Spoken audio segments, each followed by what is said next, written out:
मार्गदर्शन के लिए कोई जगह है तो हमारा संविधान है। We the people of India. We the people of India. संविधान बहुत खूबसूरत है। We the people of India. हमारे संविधान को हमेशा एक पवित्र ग्रंथ माना।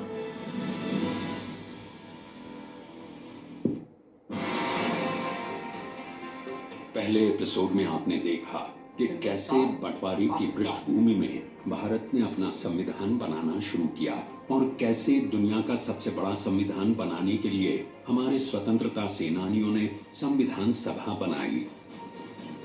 Now I present to you not only the resolution but the flag itself.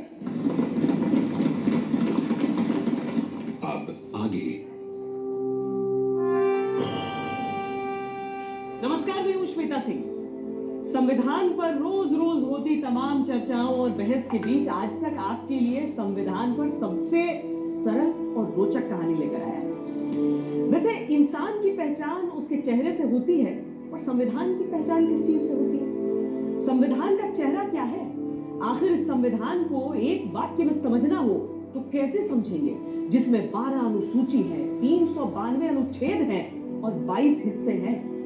दुनिया के सबसे बड़े लोकतंत्र के सबसे बड़े संविधान को समझना है तो आप इसकी प्रस्तावना को समझिए।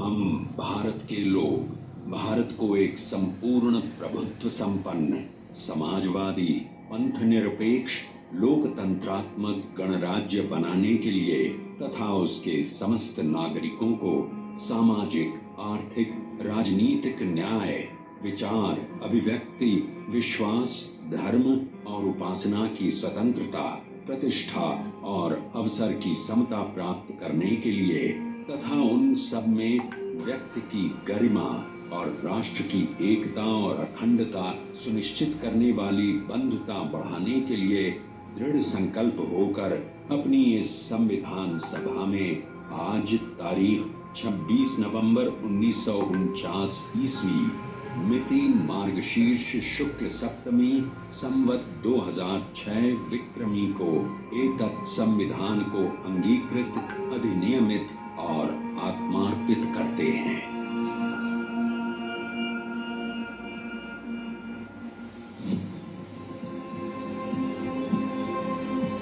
नवंबर 1949 को भारत ने अपना संविधान अंगीकार किया। करीब 3 साल के लगातार कानूनी, सामाजिक, राजनीतिक, आर्थिक और भावुक मंथन से ये संविधान निकला। तब इसकी उंगली पकड़कर आजाद हिंदुस्तान अपनी नियति से मिलन करने जा रहा था और भविष्य की ओर इंगित करने वाली वो उंगली थी संविधान की प्रस्तावना। प्रस्तावना प्रियम्बल निश्चित रूप से एक अभिन्न अंग है, संक्षिप्त मिनी कॉन्स्टिट्यूशन है। हमारी भावना, हमारे उद्देश्य, हमारे सभी स्तंभ की चर्चा करता है। केशवराज भारती और कई निर्णयों में उच्चतम न्यायालय ने कहा है कि ये हमारे संविधान का अभिन्न इंटेग्रल पार्ट है। जाने माने कानूनी विशेषज्ञ एन.ए. पालकीवाला ने प्रस्तावना को संविधान का परिचय पत्र बताया। वही संविधान सभा के एक प्रभावशाली सदस्य अल्लादी कृष्ण स्वामी अय्यर ने इसे हमारे दीर्घकालीन सपनों की पहचान कहा। वास्तव में यह प्रस्तावना पंडित जवाहरलाल नेहरू की उस ऑब्जेक्टिव रेजोल्यूशन यानी उद्देशिका से निकली थी, जिसको 13 दिसंबर 1946 को उन्होंने संविधान सभा में पेश किया। नेहरू के जहन में संविधान सभा के शुरू होने से पहले ही संविधान को लेकर नक्शा खिंच गया था। अपनी आजाद ख्याली और हिंदुस्तान को लेकर ख्वाबों की रूमानियत को नेहरू ने बड़े दमदार तरीके से सभा में प्रस्तुत किया। सदियों की गुलामी की मानसिकता से टूटे देश को नेहरू के सपनों ने नया संबल दिया। I beg to move. 1. This Constituent Assembly declares its firm and solemn resolve to proclaim India as an independent, sovereign republic. 2. Wherein shall be guaranteed and secured to all the people of India justice, social, economic, and political, equality of status, opportunity, and before the law, freedom of thought, expression, belief, faith, worship, vocation, association, and action. संविधान में किन सपनों को जोड़ा जाए, किन सपनों की बुनियाद पर राष्ट्र निर्माण की इमारत खड़ी की जाए और किन सपनों के लिए नया नया आजाद हुआ देश एड़ी चोटी का जोर लगा सकता है, नेहरू ने संविधान की उद्देशिका में इसको साफ कर दिया। उसी का नतीजा था कि महज 40 दिन में इस उद्देशिका को संविधान सभा ने बगैर किसी अवरोध के स्वीकार कर लिया। We the people of India, यानी हम भारत के लोग, हमारे संविधान की प्रस्तावना के पहले 4 शब्द ही बता देते हैं कि कैसे संविधान को ताकत हिंदुस्तान के आम लोगों से मिलती है। वो 4 शब्द, हम भारत के लोग। लेकिन हम भारत के लोग खुद को प्रस्तावित कैसे करें? इसकी सीख हमारी संविधान सभा को अमेरिका के संविधान सभा से मिली और इसको लिखना किस अंदाज में है वो ऑस्ट्रेलिया के संविधान से। संविधान की प्रस्तावना का प्रारंभ ही हम भारत के लोग से होता है। इसके पीछे गांधी के आंदोलन का प्रभाव था। कांग्रेस बनने के बाद उसके नेता अंग्रेजों के सामने कुछ रियायतों के लिए जाते थे। उनकी आजादी की लड़ाई बंद कमरों में तैयार होने वाली अपीलों और कानूनी दलीलों तक सीमित थी। गांधी ने उस लड़ाई के बंद कमरे का दरवाजा आम आदमी के लिए खोल दिया।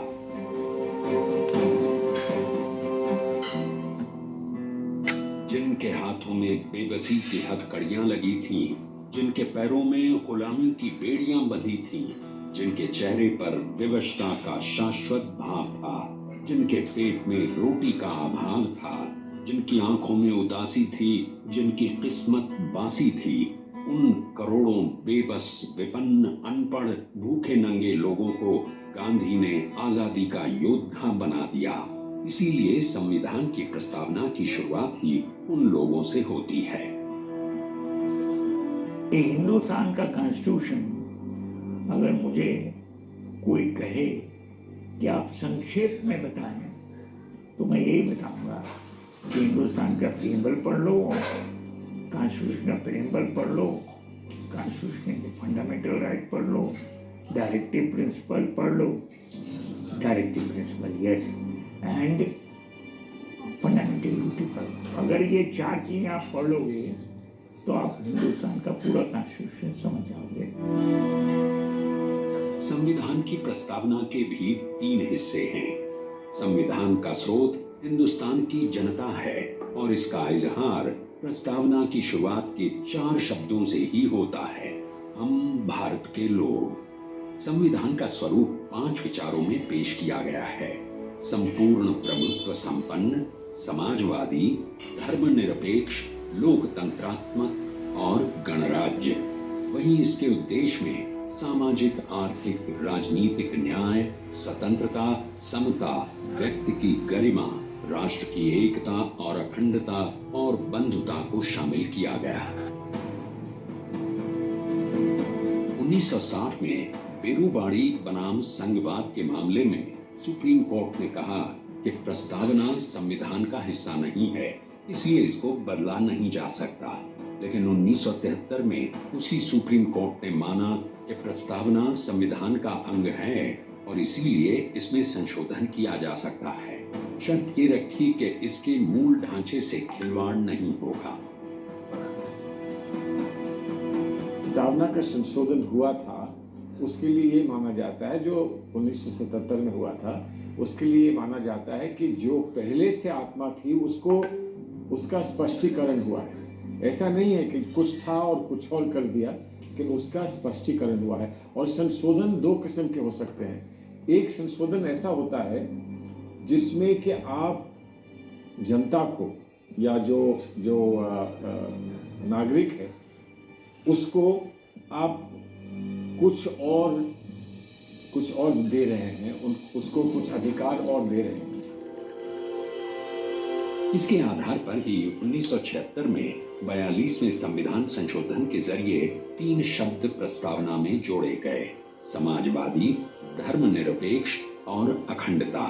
इनमें से समाजवादी और धर्मनिरपेक्षता के नाम पर संविधान सभा में भी खूब जिरह हुई।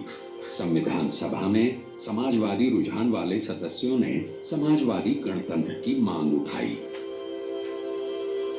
Sir, I beg to move that 1. The state shall not discriminate against any citizen on grounds of religion, race, caste or sex. 2.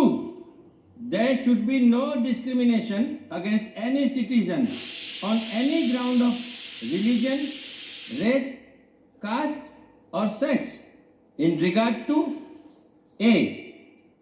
Access to trading establishments including public restaurants and hotels. B.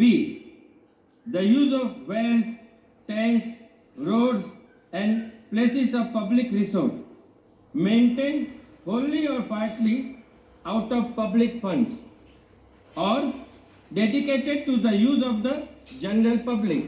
Bharat के संविधान बनाने वाले बहुत महान लोग थे। उनकी दृष्टि, उनकी सोच, उनकी भारत की समझ और भारत को कहां ले जाना है। एक तो उन्हें समानता का अधिकार दिया, इसके अलावे उन्होंने नागरिक अधिकार भी दिए। फिर उसकी सीमाएं भी तय की कि बोलने का अधिकार, लेकिन देश की सुरक्षा के लिए उस पर नियंत्रण लग सकता है। महिला और जगह जेंडर जस्टिस, ये जो अपने बेटी और महिलाओं के प्रति न्याय का सवाल है, इसलिए उन्होंने आर्टिकल 15 में इस बात का प्रावधान किया कि लिंग के आधार पर कोई विभेद नहीं होगा। संविधान सभा में इस बात पर काफी बहस हुई कि धर्मनिरपेक्षता और समाजवाद जैसे विचारधारा दर्शाने वाले शब्दों का उल्लेख संविधान में हो या फिर नहीं हो। अब प्रधानमंत्री जवाहरलाल नेहरू फेबियन समाजवाद से प्रभावित थे, लेकिन संविधान सभा में बैठे कई सदस्य इसके पक्ष में नहीं। साथ ही पाकिस्तान बनने के साए में धर्मनिरपेक्ष शब्द को जोड़ने पर भी संशय के बादल मंडरा रहे थे। मुस्लिम समाज के कुल मिलाकर 72 फिरके होते हैं। 72 फिरकों से अधिक फिरके मुस्लिम समाज के नहीं हैं। 72 के 72 फिरके इस्लाम को मानने वाले किसी देश में प्राप्त नहीं होते। यदि 72 के 72 फिरके यदि मिलते हैं तो दुनिया के इकलौते देश केवल भारत में मिलते हैं अध्यक्ष महोदया, और कहीं नहीं मिलते। इस हकीकत को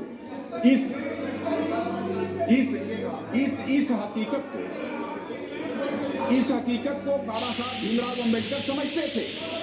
इसीलिए उन्होंने सेकुलर शब्द का प्रयोग नहीं किया। संविधान सभा में धर्मनिरपेक्षता और समाजवाद दोनों शब्दों को जोड़ने पर जोर लंदन स्कूल ऑफ इकोनॉमिक्स से पढ़कर आए समाजवादी विचारक और नेता के.टी. शाह ने दिया। शाह, इंडिया को एक सोशलिस्ट संघ कहना कतई सही नहीं होगा।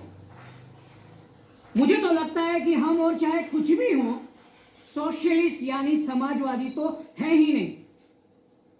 साहब, ऐसे लोग भी हैं जो सोशलिज्म के सामाजिक न्याय से वाकिफ हैं और जानते हैं कि आने वाला कल समाजवाद का युग होगा और केवल समाजवाद ही इंसान और इंसान के बीच बराबरी का रिश्ता कायम कर सकता है। साहब, केवल समाजवादी एक ऐसी व्यवस्था है जिसमें मनुष्य को उसके नैसर्गिक अधिकार मिलेंगे और हर आदमी दूसरे के बराबर होगा। के.टी. शाह चाहते थे कि संविधान के अनुच्छेद 1 में ही धर्मनिरपेक्ष संघ और समाजवादी शब्दों को शामिल किया जाए। इसके लिए उन्होंने 2 बार अपने संशोधन पेश किए, लेकिन ड्राफ्टिंग कमेटी की बैठक में डॉक्टर आम्बेडकर ने इनके दोनों संशोधनों को खारिज कर दिया। जब लोगों ने कहा कि इसके अंदर सोशलिस्ट वर्ड ऐड किया जाए, सोशलिस्ट और सेकुलर वर्ड ऐड किया जाए, तो बात ये हुई कि जब पूरा का पूरा कॉन्स्टिट्यूशन ही सेकुलर है, तो सेकुलर कह के हम कोई गलत सिग्नल तो नहीं भेज रहे।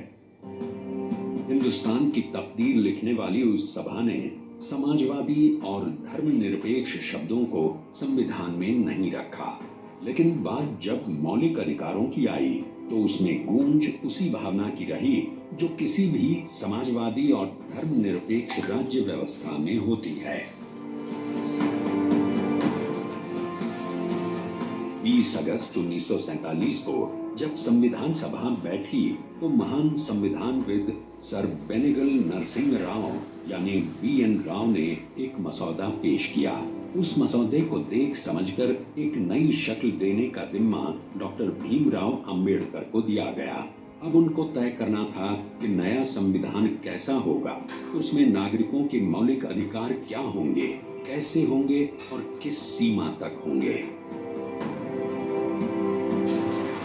अगर प्रस्तावना हमारे संविधान का चेहरा है तो मौलिक अधिकार यानी कि फंडामेंटल राइट्स उसकी आत्मा है। इस आत्मा की झलक पंडित जवाहरलाल नेहरू ने 1931 के कराची अधिवेशन में दिखाई। उस समय आजादी दूर की मंजिल थी, लेकिन मंजिल पर पहुंचकर करेंगे क्या, ये पंडित नेहरू की दृष्टि में साफ था। आज हम कांग्रेस की तरफ से सरकार से ये मांग करते हैं कि आपको हर हिंदुस्तानी को उसके बुनियादी हुकूक देने ही पड़ेंगे। भारत माता की जय, भारत माता की जय, भारत माता की जय। हम मांग करते हैं कि हर शहरी को अपनी बात कहने, विचार रखने की आजादी हो। हर नागरिक को मिलने जुलने, मीटिंग करने का हक हो।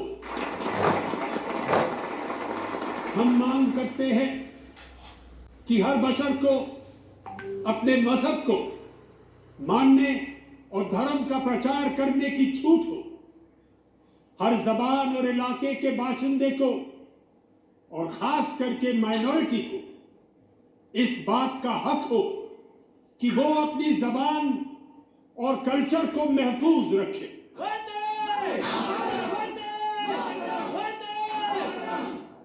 हम मांग करते हैं कि हिंदुस्तान का हर मर्द और औरत कानून के सामने बराबर होगा, चाहे फिर वो किसी कौम, जात, फिरके का क्यों ना हो।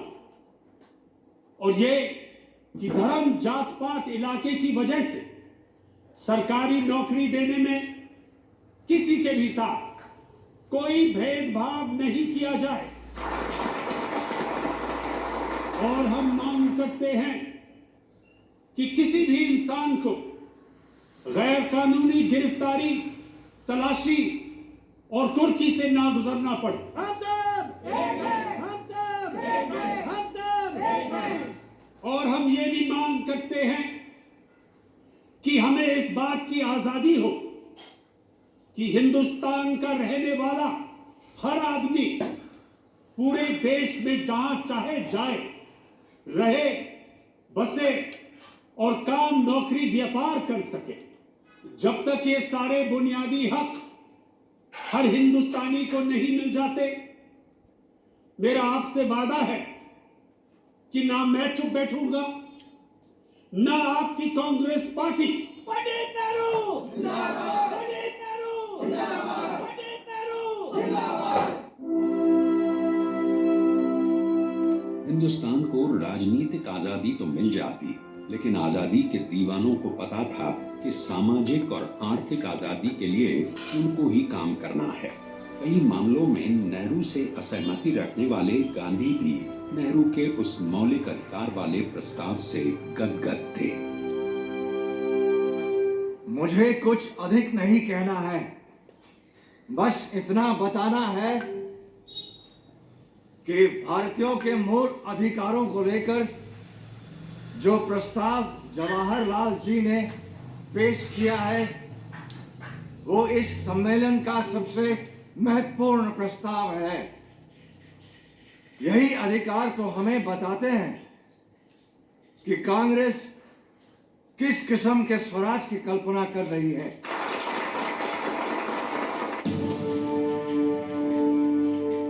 27 22 फरवरी 1947 को संविधान सभा ने मौलिक अधिकारों के लिए एक समिति बनाई। इस समिति में सबसे अहम नाम डॉक्टर भीमराव अंबेडकर का था, जो संविधान की ड्राफ्टिंग कमेटी के अध्यक्ष भी थे। अंबेडकर कितनी तैयारी के साथ समिति की बैठक में जाते थे, इसका अंदाजा इस बात से लगा सकते हैं कि पहली बैठक में ही अंबेडकर मौलिक अधिकारों की सूची बनाकर पहुंचे थे। As you are all aware, the main task of this committee is to discuss and make suggestions on the rights of the citizens. और मेरे विचार से किसी भी संविधान में उसके नागरिकों का बुनियादी हक सबसे अहम मुद्दा होता है। It is always about the fundamental rights. तो आप लोगों के जो भी सुझाव, प्रस्ताव आदि हों, बेझिझक सामने रखिए।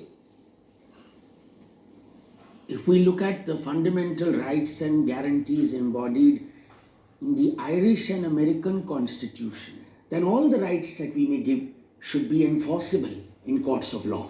इसके अतिरिक्त हमें उन अधिकारों की भी बात कर लेनी चाहिए जिन्हें भले हम आज अपने नागरिकों को ना दे पाए, पर जहां तक पहुंचना हमारा सपना है।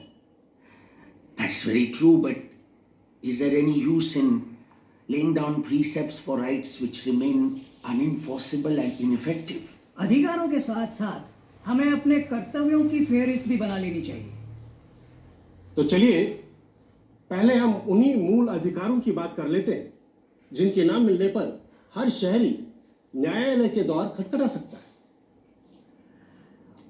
Well, if you ask me, I think we should take the Constitution of the United States of America as a model for the protection of the basic rights of our citizens. If I may, I would like to inform the committee that I have prepared a long list of fundamental rights, which I can lay here. अब यही तो आपका बड़प्पन है अम्बेडकर जी। संविधान सभा में 389 सदस्य, सभी कानून की बारीकियों को पकड़ने वाले दिग्गज और इन सारे विद्वानों को मिलकर चुनने थे 6 या 7 मौलिक अधिकार। इसमें अजीबोगरीब मुद्दे उठाए गए। कपूरथला राजघराने से आने वाली राजकुमारी अमृत कौर ने कहा कि शिकार के लिए हथियार रखने को मौलिक अधिकारों में रखा जाए। गांधी के नेतृत्व में स्वतंत्रता सेनानियों ने आजादी की कश्ती को तूफान से निकालकर साहिल पर खड़ा तो कर दिया, लेकिन इसकी गारंटी कौन लेता कि आने वाले दिनों में फिर से लहरें इस कश्ती को निगल नहीं जाएंगी? कौन बताता कि हुक्मरानों का रंग सफेद से सांवला हो जाने से हुकूमत का जालिम मिजाज नहीं बदलता। इसलिए जरूरी था कि मौलिक अधिकार ऐसे हों जो हर नागरिक को सक्षम बनाएं। इसके लिए मौलिक अधिकारों वाली कमेटी 24 मार्च 1947 को फिर से बैठी। तो ये तय पाया गया है कि भारत के हर एक नागरिक को कहीं भी आने जाने, रहने, बसने, जायदाद खरीदने और नौकरी, काम, व्यवसाय करने की पूरी आजादी होगी। गुलामों से भी बदतर व्यवहार और अत्याचार हमारे गांव में हरिजनों और दूसरे गरीब लोगों पर होते हैं जब उनसे बेगार करवाया जाता है।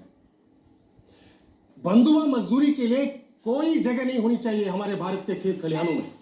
मुंशी जी, सिर्फ खेत खलिहानों में ही नहीं, न कारखानों में, न खानों खदानों में। गुलामी का नामो निशान मिटाना ही होगा हमें। और सबसे वाहियात बात है कि 14 साल से कम उम्र के बच्चों से खानों खदानों और खतरनाक कारखानों में काम करवाया जाता है। हम इसे कैसे बर्दाश्त कर सकते हैं? इसकी बिल्कुल इजाजत नहीं होनी चाहिए हमारे संविधान में। I couldn't agree with Amrit Kaur ji more. Let me go further while on the topic of children. I propose that there should be no difference between legitimate and illegitimate children as far as laws of inheritance are concerned. Those in favor of Dr. Ambedkar's proposal, please raise your hands.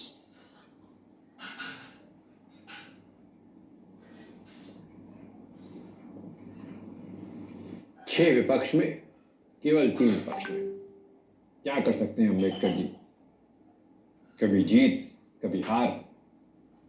And we must practice what we preach. ये एक जनतंत्र है आखिरकार। आचार्य जी, मैं यहाँ ये बात फिर से उठाना चाहूँगा कि अमेरिका की तरह हर भारतीय को कुछ साल सेना में बितानी ही चाहिए. Compulsory military training and conscription. But doesn't this also amount to slavery and involuntary servitude? ये स्लेवरी नहीं, सेवा का प्रश्न है अम्बेडकर जी. तो इस पर भी वोट हो जाए.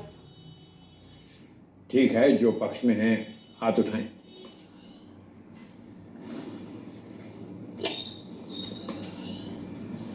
केवल 3 है पक्ष में. पर अगले मुद्दे पर सब मेरे साथ होंगे, ये मैं पक्का जानता हूं. I propose that universal adult suffrage must be guaranteed by the Constitution. सबका तो मैं नहीं जानता, पर मेरा वोट आपके साथ है मुंशी जी. और ये कि elections shall be free, secret and periodical. इस मुद्दे पर मुंशी जी मेरा वोट भी आपके साथ है. इसके अलावा चुनाव के लिए विधि द्वारा एक अलग आजाद इलेक्शन कमीशन का गठन किया जाएगा.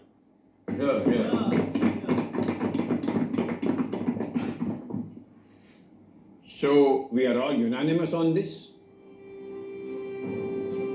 Because today we are creating history.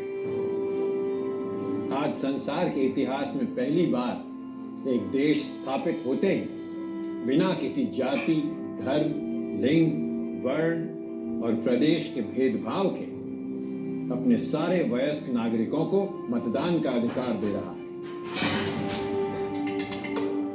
जिन नेताओं पर संविधान बनाने की जिम्मेदारी थी, उन्होंने अंग्रेजी व्यवस्था के खिलाफ मुंह खोलने की कीमत चुकाई थी. इसीलिए सबसे अहम था कि अभिव्यक्ति की आजादी का क्या होगा.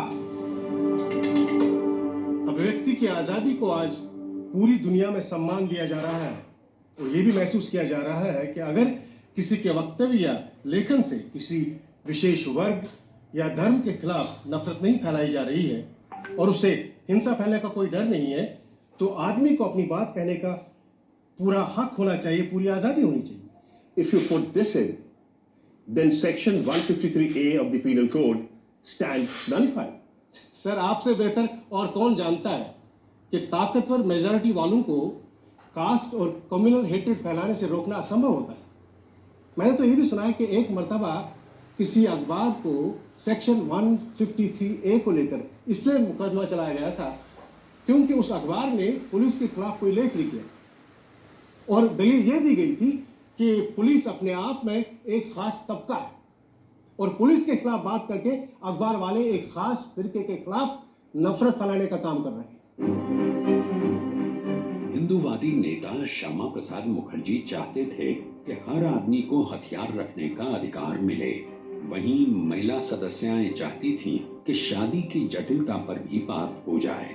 राजकुमारी अमृत कौर और हंसा मेहता जैसी महिला सदस्य चाहती थीं कि शादी के मामले में हमारा संविधान स्विट्जरलैंड के संविधान को माने, जिसमें धर्म 2 लोगों की शादी में दखल नहीं देगा. ये सुझाव तो बहुत अच्छा था कि शादी ब्याह जैसे नितांत निजी मामले में धर्म का अड़ंगा क्यों हो. महिला सदस्यों को पहले से अंदेशा था कि पुरुष सदस्य इसमें साथ बिल्कुल नहीं देंगे. पुरुष सदस्यों ने साथ दिया भी नहीं सिवाय एक के, और वो थे मीनू मसानी. लेकिन यह प्रस्ताव मौलिक अधिकार में नहीं बदल पाया. 21 अप्रैल 1947 को सरदार वल्लभ भाई पटेल ने संविधान सभा में मौलिक अधिकारों पर एक लंबी रिपोर्ट पेश की. उसमें सबसे ज्यादा जोर इस बात पर था कि क्या लोगों के मौलिक अधिकारों का विस्तार असीम हो या उस पर कोई पाबंदी भी होगी. कमेटी में इस विषय को लेकर 2 तरह के मत थे. एक ये राय थी कि नागरिकों को ज्यादा से ज्यादा अधिकार देने चाहिए, जिनकी बिना पे वे सीधी तरह अदालत में जाकर अपने हक सिद्ध करवा सके. और दूसरी ओर ये राय थी कि बहुत ही कम मगर अहम मूल अधिकारों तक फंडामेंटल राइट्स को सीमित रखना ही उचित होगा. वो तीसरा मत जो हमारी कमेटी में पाया ही नहीं गया, वो ये रहता कि आजाद हिंदुस्तान में न पुलिस की दरकार है न जेल की। प्रेस डंडा और बंदूक को पूरी तरह छूट रहे हैं। हर एक को जो मर्जी में है वो करने की संपूर्ण आजादी मिलनी चाहिए।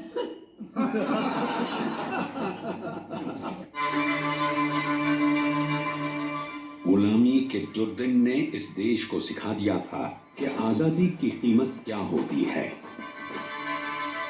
इसीलिए सबसे ज्यादा बहस मौलिक अधिकारों पर ही हुई। ज्यादा से ज्यादा सदस्य इस बहस में भाग ले रहे थे।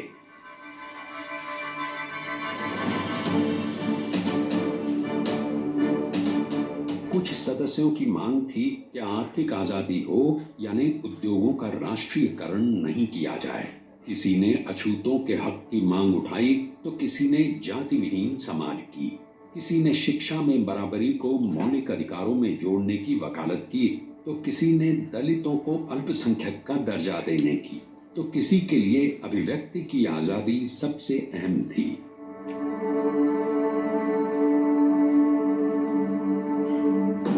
अंग्रेजों की गुलामी ने सबको प्रताड़ित किया था, लेकिन दोहरी प्रताड़ना का शिकार तो इस देश के दलित थे, अंग्रेजों के भी सवर्णों के भी।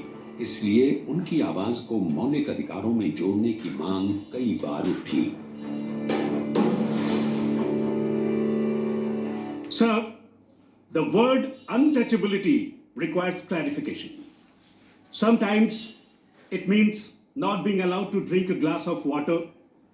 Other times it relates to denial of admission of Harijans into temples or intercaste dining, intercaste marriage. Mahatma Gandhi has used the word untouchability in various ways on different occasions with different meanings. But sir, untouchability is merely a symptom, the root cause of which is the caste distinction. And unless caste distinction is removed, untouchability in some form is bound to exist. In an independent India, everyone must enjoy equal social conditions.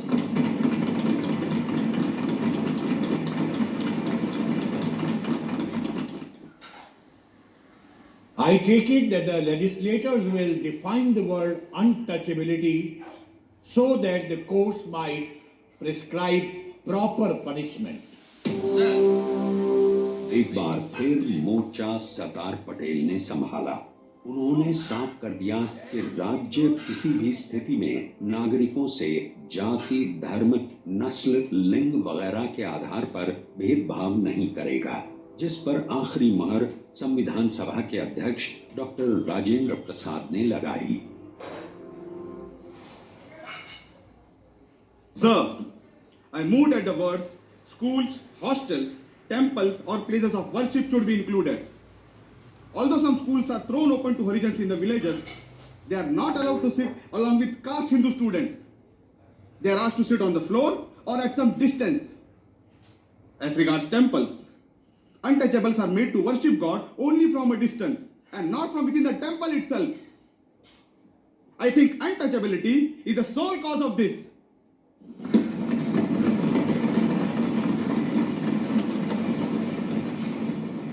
It is suggested that it would be sufficient if you put one clause as follows.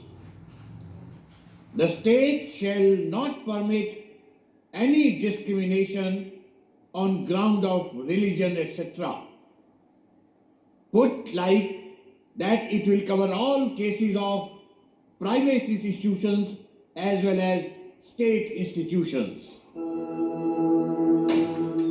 150 से ज्यादा सदस्यों ने अपने संशोधन वापस लिए, लेकिन पुलिसिया राज की आहट से कुछ सदस्य चिंतित भी थे और असहमत भी।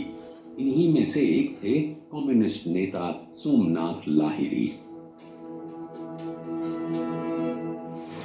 I am constrained to say that these are fundamental rights from a police constable's point of view and not from the point of view of a free and fighting nation. Does Sardar Patel want even more power than the British government? An alien government, an autocratic government which is against the people and needs to protect itself? Certainly not. Here, according to Sardar Patel, a seditious speech is a punishable crime.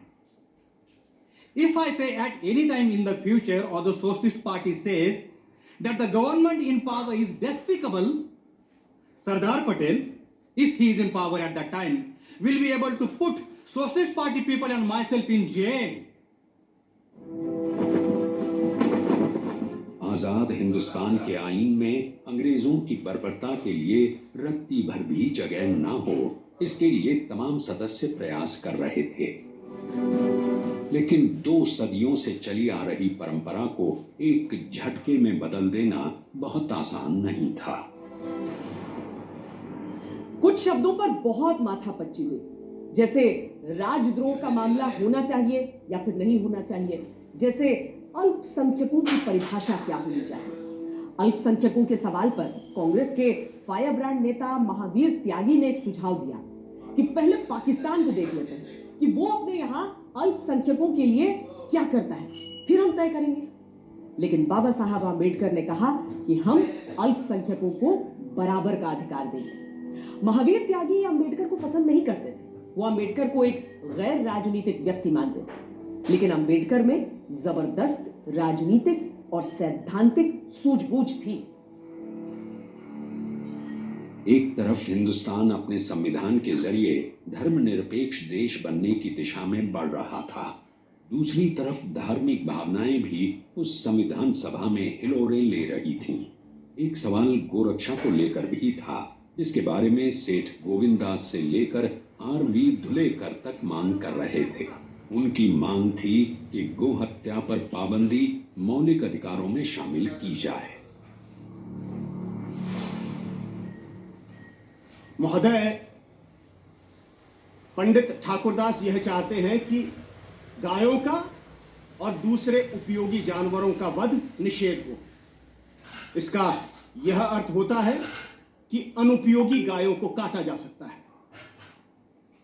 परंतु मेरे सुधार का अभिप्राय यह है कि जहां तक गायों का संबंध है, वहां तक गाय चाहे उपयोगी हो या अनुपयोगी हो, और गायों के अंदर सांड, बैल, बछड़े भी आ जाते हैं जो गायों से उत्पन्न होते हैं, उन सब का वध रोक दिया जाए। मैंने तो इस प्रस्ताव को फंडामेंटल राइट्स, मौलिक अधिकार में भेजा था, परंतु मुझे इस बात का दुख है कि वहां पर यह उस समय नहीं रखा जा सका, और उसका कारण यह बताया गया कि फंडामेंटल राइट्स, मौलिक अधिकार, सिर्फ मनुष्य से संबंध रखते हैं, पशुओं से नहीं। इस देश के जो बड़े बड़े सांस्कृतिक प्रश्न इस विधान परिषद के सामने हैं, उनमें देश का नाम क्या रखा जाए, देश की राष्ट्रभाषा क्या हो, देश की राष्ट्र लिपि क्या हो, देश का राष्ट्रीय गान क्या हो, और देश में गौवध हो या बंद कर दिया जाए।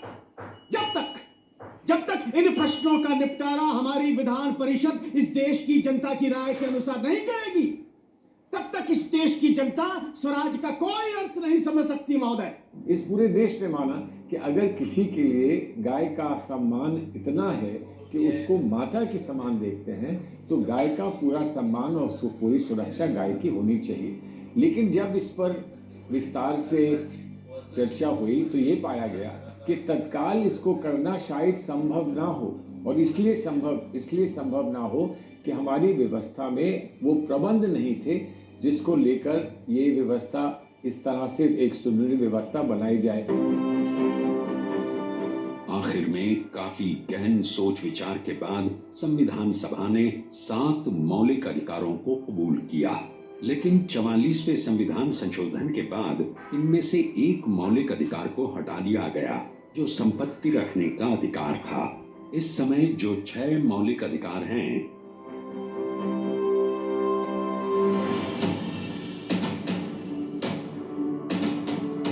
उनमें पहला अधिकार समता या समानता का अधिकार है, जिसको अनुच्छेद 14 से 18 तक में जगह मिली है। दूसरा अधिकार स्वतंत्रता का अधिकार है, जो अनुच्छेद 19 से 22 में वर्णित है।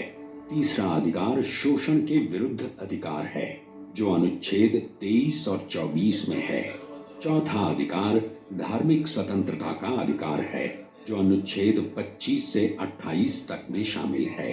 5वां अधिकार संस्कृति और शिक्षा का अधिकार है, जिसका वर्णन अनुच्छेद 29 और 30 में है।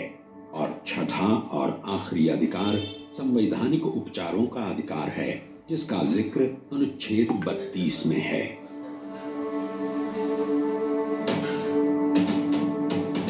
संवैधानिक उपचारों के अधिकार की अहमियत इस बात से समझिए कि अपने संवैधानिक अधिकार के लिए कोई भी नागरिक सुप्रीम कोर्ट का दरवाजा खटखटा सकता है। ऐसे ही नहीं इसको डॉक्टर आम्बेडकर ने संविधान की आत्मा कहा था। अम्बेडकर ही इन सब फंडामेंटल राइट्स की जान है। उसने ही इन सब की रचना रची है।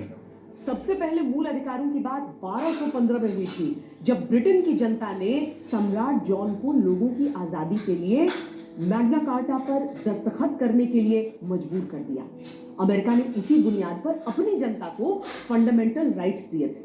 उसकी सबसे सही व्याख्या अमेरिका के सबसे महान राष्ट्रपति अब्राहम लिंकन ने किया।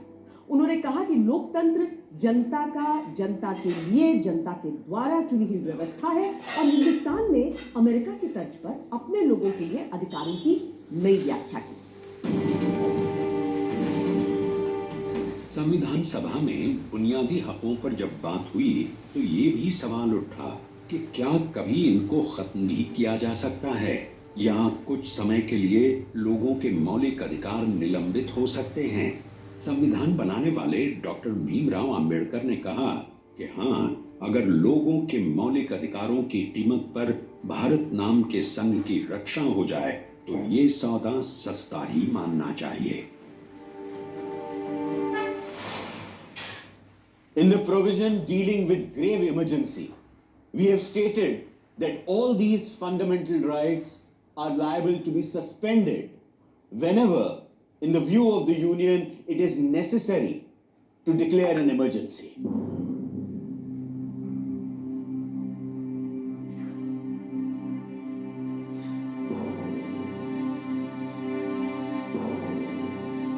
दुनिया के कई संविधानों में मौलिक अधिकारों के चलते आप नागरिक को गिरफ्तार कर ही नहीं सकते, पर हमने इसे अपने संविधान से हटा दिया ताकि आने वाली सरकारों को हम ऐसी किसी भी बेड़ी में ना जकड़ें। हाँ, पर सही कानूनी कार्रवाई का प्रावधान हमने हर हाल में रखा है। जरूरी सवाल यह है कि क्या लेजिस्लेचर के पास ये विशेषाधिकार होगा कि अगर वो चाहे किसी भी व्यक्ति को बिना मुकदमा चलाए ही कैद में रख सकते हैं। ऐसा कोई अधिकार हम नहीं देने जा रहे हैं जिसके चलते सरकार बिना कानून और अदालत के सामने जाने का हक दिए किसी को भी गिरफ्तार कर ले। भारत भगवान राम को अपनी मर्यादा का शिखर पुरुष मानता है। इससे सुखद संयोग क्या हो सकता है कि संविधान के जिस पन्ने से मौलिक अधिकारों की बात शुरू होती है उस पर भगवान राम का चित्र अंकित है। नंदलाल बोस बहुत बड़े पेंटर थे बंगाल के, उनसे कहा गया कि इसमें भारत की विरासत को भरो, और किसको भरना ये निर्देश उन्होंने ही दिया। तो मुझे अच्छा लगेगा अपने दर्शकों को आप दिखाएंगे।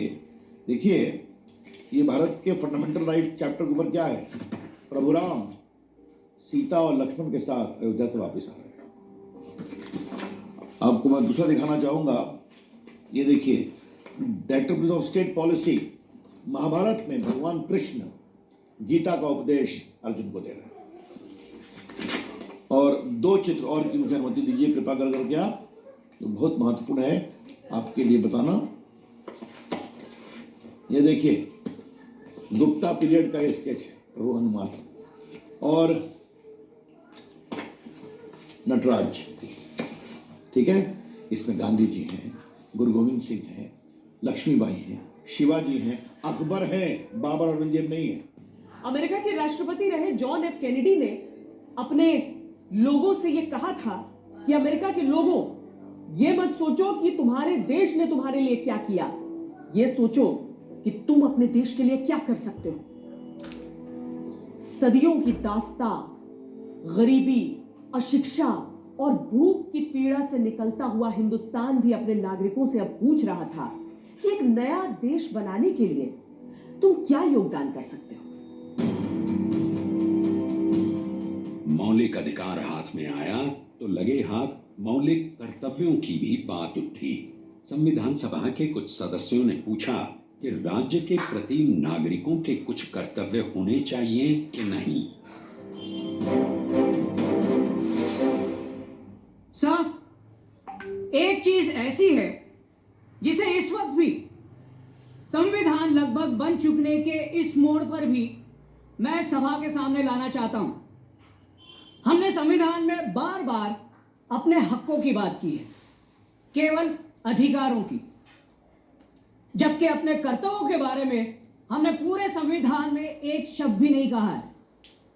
मैं इस सभा के सामने साफ कहना चाहूंगा कि एक विचारशील व्यक्ति, समाज, सदन के नाते अपने केवल अधिकारों की बात करते रहना और एक नागरिक के नाते समाज, संघ और देश के नाते अपने कर्तव्यों को भूल जाना सही नहीं है।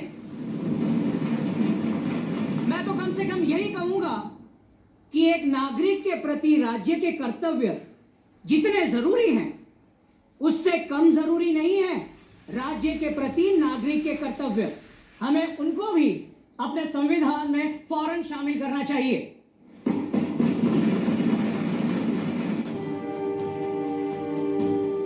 हालांकि उस वक्त तो संविधान सभा ने मौलिक कर्तव्यों को संविधान में शामिल नहीं किया, लेकिन 1976 में तत्कालीन प्रधानमंत्री इंदिरा गांधी ने 42वें संविधान संशोधन के जरिए इनको संविधान में जोड़ा। इन्हें अनुच्छेद 51A में रखा गया। इसके तहत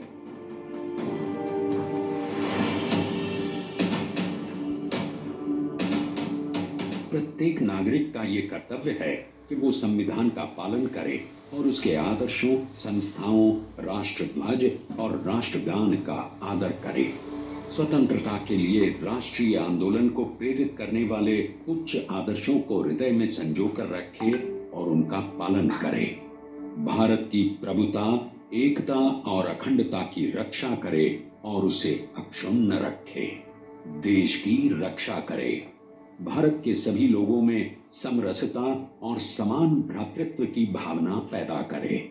हमारी सामाजिक संस्कृति की गौरवशाली परंपरा का महत्व समझे और उसका सम्मान करे। प्राकृतिक पर्यावरण की रक्षा और उसका विकास करे। वैज्ञानिक दृष्टिकोण और ज्ञान प्राप्ति की भावना का विकास करे। सार्वजनिक संपत्ति को सुरक्षित रखे। व्यक्तिगत एवं सामूहिक गतिविधियों के सभी क्षेत्रों में तरक्की की ओर बढ़ने की लगातार कोशिश करे और माता पिता या संरक्षक 6 से 14 वर्ष के बच्चों को प्राथमिक शिक्षा जरूर दिलवाएं। आखिरी कर्तव्य को 88वें संविधान संशोधन के जरिए जोड़ा गया। डॉक्टर भीमराव अंबेडकर की अगुवाई वाली ड्राफ्टिंग कमेटी की बैठक 114 दिनों तक चली थी। उनमें से संविधान की आत्मा खिलकर निकली मौलिक अधिकारों के रूप में। लेकिन विविधताओं से भरे इस देश के संविधान की चौहद्दी काफी बड़ी थी। इसमें बुनियादी हकों से आगे भी एक दुनिया थी जिस पर संविधान सभा में बहुत गर्मा गर्म बहस हुई। कई मुद्दों ने नई बहस को, कई मुद्दों ने नए सवालों को जन्म दिया। अगली बार बात होगी संविधान के उन अनुच्छेदों पर जिसको तैयार करने में बड़ी मुश्किलें भी आई और बाद में बड़ी मुसीबतें भी। को प्रेजेंटेड बाय एक हिंट तो देते, हिंट बड़े आराम से।